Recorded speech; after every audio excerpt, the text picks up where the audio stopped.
Hello and happiest of days for you folks. So today I just got back. I was out for 3 days interviewing for a job out in the Great Lakes region and that sort of thing. And I flew out on Monday and got back on last night on Wednesday. And I travel a lot. I do interviews, I do touristing travel, look at all sorts of places. I work travel from like conferences and that sort of thing. So I thought it would be fun for me on the day in which I do my top 10s, typically movies or that sort of thing, to knock out my top 5 airports and at least 5 airports too, that sort of thing. So just a heads up. So here are a few rules to get started. First of all, they need to be bigger. I fly a lot out of places like Mobile, where I was living at for a year, or Charleston, Yeager, and that sort of thing. But I flew into Penn State and such too, and back when my family was living there too. But typically I'm not going to be doing the bigger stuff, right? And that sort of thing. So the idea is, so it needs to be bigger, and we are looking at something I've used at least a few times, right? Something that I've only been to like once there and back on a trip, or going through it to another place like LAX, Portland, and San Diego, Portland, right, and that sort of thing. So all great experiences. Now here are the 3 factors that I use in ranking these in this order. Number 3, food and other stuff. I like me some good food. And that sort of thing all up and down the block. Number 2 is the design of the airport. How easy is it? How accessible it is? How great are the signs? That sort of thing. And then finally, how often there are delays. And that sort of thing. If I'm going to a place, I typically don't like going in and going through delays, right? And that sort of thing. So for me, delays are highest ranked stuff. And then the design of the airport's very close. And then the food and the other things are pretty far behind. Here we go. So before you start, you will notice there isn't a customer service ranking for that sort of thing. I typically people care about airlines when you're flying. And I do. I don't think people really care about the local restaurant that they're eating at. But that service is always fine. And I find that airlines, who they hire, who they train, how they train them, and that sort of a thing, are more particular than the airport or the region it's serving, if that makes sense. So therefore, my rankings will be different from a lot of those rankings. Let's get started with my least favorite from 5 to 1. So number 5 is Atlanta, right, folks? Now, Atlanta is a huge airport. It has a train that goes from one to the next to the next. It's huge, and that sort of a thing. And I have actually missed flights there too. That were just too slow. They showed up like maybe 20 minutes. So you need to build in some time. But I'm going to tell you a little story to help Atlanta out. So I was flying through Atlanta once on the way back home to Detroit, and our plane was delayed. So we were only in the airport. I was barely able to catch my plane. I ran from one place to the other, and that sort of a thing. But I just barely got back, and I got to the airport with only like 15 minutes there. And I talked to my ticketing while waiting for the bags and told her about my experience. And when I told her that, I don't know, 15 minutes, she was like, yeah, you might not get your bag. And that sort of a thing. And when I told her it was Atlanta, she said, you definitely are going to get your bag. I doubt that very seriously. But the bag came. And that's sort of thing. I've never lost a bag in Atlanta. But again, because of Atlanta's so big, right, and so often, you will be, if you're a little behind. So give yourself time in Atlanta. So number 4 is Dallas Fort Worth for you folks. I have flown through it a few times, right over too. I just don't think it's that well designed, right? I don't know if it has a whole lot of, it's just weird. It doesn't have a whole lot of stuff. The design of having people go in and out of individual places, it feels a little weird to me too. So I just don't feel like it's that well designed. So it's number 4. Now number 3 is a very, very common one for our folks, and that's Newark. New York has lots of delays. It's not the most designed one. I've used it a few times here and there when going on to New Jersey. It's just not that great. And that sort of stuff. And so I would say that Newark is definitely my 3rd favorite thing. Now let's go over to the next one. Now the next one, before I talk about it, I lived in Connecticut for about 2.5 years, regularly going on tours or job interviews, that sort of thing too.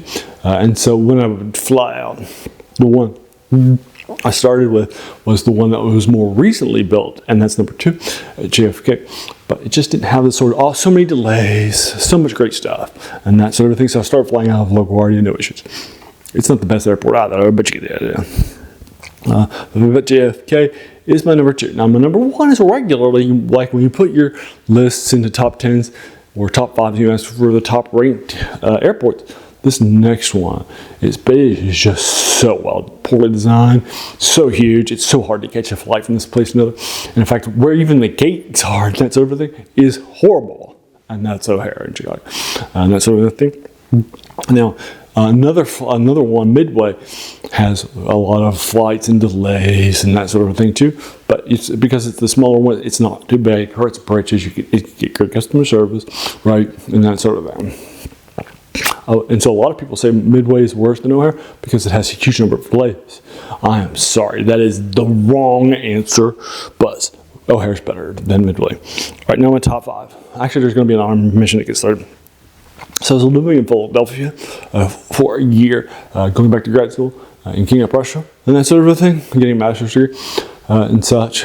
So I actually was living in the Philadelphia area regularly, taking trips and that sort of thing. And I took the Philadelphia airport. It was never had an issue, no delays, no, everything was smooth, no baggage issues, that sort of thing too. Great stuff.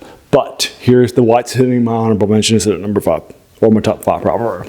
It is just as huge as Atlanta in some ways. Actually, it's a little small. It's not as big as the Atlanta airport, but it doesn't have any public transit except for the F terminal, which does have a shuttle to it and that sort of thing. But I think the one way out in the middle, otherwise, it is just, it's a little too big, and that's why it's hitting here at honorable mention. All right, number top 5 proper. Number 5 is SeaTac, Seattle, Tacoma. So I've regularly flown out of SeaTac and into it and that sort of thing too. Love it a lot. It's great thing, service. Never had any issues with that at all, and that sort of thing. In the Midwest, the Pacific Northwest for folks. Now the top 4. When I was living in Baltimore, the good thing, working at 7 years at University of Maryland, Baltimore County, at Walker Avenue Apartments, I would typically have 3 different options on that sort of thing. So I would typically feel that Kennedy, I'm sorry, not Kennedy, I already mentioned Kennedy, so it was in my mind, but Reagan, it was a little too far, a little harder to get to, and a little smaller. But BWI right next to me is more of a mid-major, but it's so shortly run, so close, and that sort of thing, so I've had to catch with. And then the other was kind of like, it's a little too big without great transportation and that sort of thing. But if I had a direct flight from there to Cape 30 and that sort of thing, I would do it. But otherwise, I typically just fly out of Baltimore's very, very strong. It lifts a level to 8. BWI level lots. Top 3 time. Number 3 is the best designed airport. These 3 love it lots, and that's Pittsburgh. I first flew out of Pittsburgh when I was living, and my first flight too, when I was living in Morgantown, going to West Virginia University for college. I had to go to a political science convention over West Point. So I took a flight and that sort of thing, and that was great. Loved it lots. Thought it was incredibly strong. So the design is great. So basically, you get in, and then each of the spokes right there, up beside each of the, imagine a giant X, if you will. And that sort of thing. You come in at the center, and then each of them can go from just that one. You're not walking through gates to get to other gates and that sort of thing. Also, everything in it tends to be more like mall prices than airport prices, so it tends to be a little cheaper too. Not that lots. So that's Pittsburgh. Now, number 2, my favorite airport to fly through. And that's Charlotte. Charlotte never had any issues with bags, never had any issues with that sort of a thing. For example, recently I had to fly out. I had to fly out of Yeager, Charleston through Charlotte, and it was about 50 minutes and that sort of a thing. And then I left about half an hour late, and that sort of thing from Yeager on Monday. But still, my bags arrived, even though I had to transfer tight on the other side of it and made it to. And so, but we had a tight schedule, but no issues, no concerns. Right. On the way back, I love how great the food is there too. All right, the restaurant there, Carolina Pit Barbecue, is my favorite restaurant in any airport and that sort of thing. Love it lots. And if I can, whenever I fly down south, that's my preferred place to fly through. Charlotte runs its things so well. And then my number one airport in my heart and literally is Detroit. In Detroit, Wayne County, DTW is absolutely great. It's hugely well run. It's hugely respected. Everybody loves it. It never has any delays. Never had any lost baggage. Never had any issues in and out. Such a competent, well-run airport, and that sort of things. I definitely want to give it my top spot. And a lot of people that have lived in that area, and I lived in that area for like 10 years of my life in Michigan, in the Detroit area, either Detroit proper, like State University or Eastern Michigan University, 3.5 years, or Eastern Michigan University for 6 years, or in Ann Arbor between us. So I like for that. I always flew to Detroit. I flew from there to London and international places, no issues, right, and that sort of thing. So that is number one, Detroit. Now let's go back over my list. Number 5, Atlanta, but never lost any bags there. Number 4, Dallas Fort Worth. Number 3 is Newark. Number 2 is JFK. Number 1 is O'Cary. Now my honorable mention for my most is Philadelphia. It's a little big, so make sure you got time, and that sort of thing. No infrastructure, no infrastructure to get you from one place to the other. Number 5 is SeaTac. Number 4 is BWI. Number 3 is Pittsburgh. Number 2 is Charlotte. And number 1 is the absolute king of the crop, and that's Detroit. For you folks. All right, so there you go. Do I fly a lot? What do you think of my list? Do you agree or disagree with any of them? What would you put it? Let me know your thoughts in the comments below. I'd be happy to engage you with it further. No problems, no issues with what you to consider that to be your thing. Alrighty, so there you go. As a reminder, on Fridays, like I mentioned earlier, Let's Top 10s, typically top 10 movies or something like that. But I thought this would be fun since I just flew this week. And for you folks. Alrighty, so there you are. Tomorrow I do something called Serial Saturday, which is dedicated to the forgotten storytelling genres of movie and TV serials that used to be hugely popular and that sort of thing. Right now I'm doing the Zorro series, so you can check that out too. And then from the 40s, and I think this one's Son of Zorro is the next one. We got one left, and that's the sort of thing you check out. Also all that stuff too. On Wednesdays I do something called My Video Game Wednesday. For you folks, I typically do older reviews. I just started the Fallout series, so I just do Fallout 1 from 97. You can check out the rest of that. I'll be doing Fallout Tactics. I'll be doing New Vegas, all the ones that are not just the big 4. They're named. All the ones that are there too. If it's a Fallout game, it's going to get reviewed.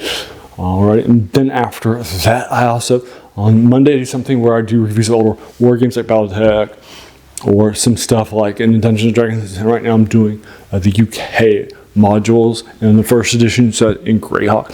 I just did 1983. This is a UK 1, 3, it's in UK 2. I think that's the Sentinel or the Gauntlet. One of those is number 2, and the other was number 3. Alright, so those 2 are the next ones coming down the pipe for you folks, so check them out too. And then the other 3 reviews a week I do are older things in the 3 genres that we cover that we read, like science fiction, fantasy, and horror for you folks. So check those out. And if there's 7 older reviews, I also do some Let's Plays too. Sounds like your cup of tea? Then great. Welcome to the channel. Have a seat and kick off your shoes. I think you'll enjoy. I don't even wear them, and so I think you'll enjoy your time here quite a bit. Alright, so there you go. And while you're here, why not do the YouTube stuff, like hit the subscribe button, the like button, the bell icon to be notified of those videos a week. And then just let your friends know too, right? Share and watch. Those are the key ways to go to this channel for you folks. And there you go. Alright, so I just want, as you can tell from all those older things, that's where the passion is, even where the title comes from. The worst thing about new books. This is a quote by a French philosopher, Jacques Joubert, who said that the worst thing about them was they kept us from reading the old ones, right? And this is definitely some other stuff we might have forgotten about, our passion for the new stuff in our life. So we've forgotten that they're standing on the shoulders of giants, right? So check out those giants. They're bad, they're not, right? But let's do it. All right, and there you are. I want to thank you so very, very much for just taking some time out of your day and investing, right, and watching my videos, because we all have so many things, right, that are happening in our lives, right, and we're pulled in so many different directions too. So the fact that you spent this time with me, that's incredibly humbling, and I appreciate it so very, very much. So thanks again, and have an amazing day.